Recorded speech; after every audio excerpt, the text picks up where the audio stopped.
Hi, my name is Alex and I'm a perplexed software developer.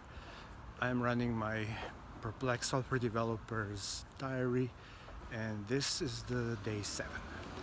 Today I want to talk about one thing that is very confusing and perplexing to me, and that thing is this situation where there's a lot of software developers today whom I meet as I'm teaching and managing teams and coaching, who insist that they need to work in full isolation. They want to work alone. They don't like working in a group and they just want to go away into their little studio, cubicle, or wherever you want to call it, and work alone. That to me is amazing because, as I think I talked about previously, software development, in my experience after more than 30 years in the profession, is a discipline that could be called distributed cognition, which means the knowledge needed for developing software is distributed among team members, and it's also decentralized, which means there is no central instance that can make the arbitration or final calls. So it's a team activity where each team member, each player is vitally important, and there isn't a single player that can be calling the shots. So with that in mind, it is very surprising to find so many software developers who go like, no, I really want to go away and work alone. I don't want to have anything to do with the team. So that to me is kind of similar to the situation if we have a sports team, like a soccer team or a hockey team or basketball team, etc. And if we have some brilliant players, some superstar players, but somehow they don't want to play in a team. Let's say we have a really brilliant basketball player. He can shoot hoops like you wouldn't believe. He always manages to score, but he can only do it if there is no one else in the courtyard, on the field. Now, of course, this is brilliant, but we cannot win the game that way. So we need to have all the team players on the field and playing the game. Otherwise, it just defeats the purpose, and we cannot win that way. But in software, somehow, what I'm seeing is people think that, if we just scatter and everybody goes away and does their little thing, then this makes sense.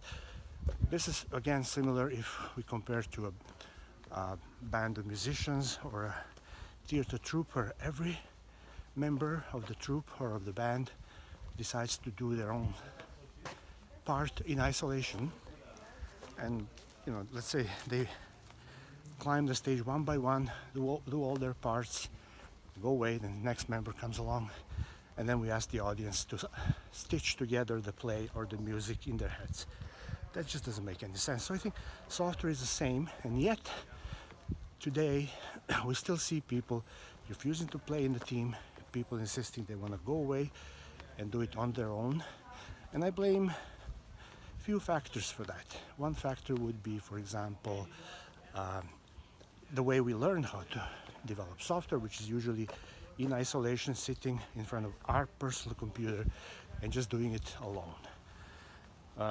When we are taught courses at university or colleges or even online courses, it never includes the group. It's always a solo contributor who learns the ropes. That's one factor. Another factor is the open source community. As brilliant as it is, as very useful, it really favors working in isolation, because open source projects are based on very loose teams, people scattered all around the globe, and if they are going to contribute code to the product or project, they need to be verified, they need to be inspected. And that's why they introduced the concept of pull requests, where I make some changes and now I want those changes to be merged into the product. Well, not so fast, because we don't know who you are, we don't trust you, and let's put the brakes on, let's stop and review, and only if we think it meets the bar, then yeah, okay, we will approve and merge.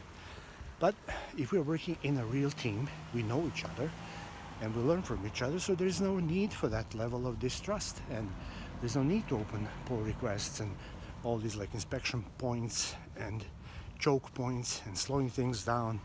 We should just establish the flow, work together, and deliver. Same as in distributed cognition that I described when we are moving a big aircraft carrier. It cannot be done sequentially, it has to be done in real time, working together. So again, I'm perplexed. Why are we still continuing this practice of working in isolation and trying to stitch everything together after the fact? It's very challenging because after the fact the context is gone, and whoever is inspecting and reviewing is basically clueless as to why things have changed, what is the reason for the change, and they can just kind of be nagging and adding some arbitrary comments. Not good. So think about it. Let's go back to working as a team, working in real time, and building software or developing software the way it's meant to be. Over and out, and I'll catch you later. Bye.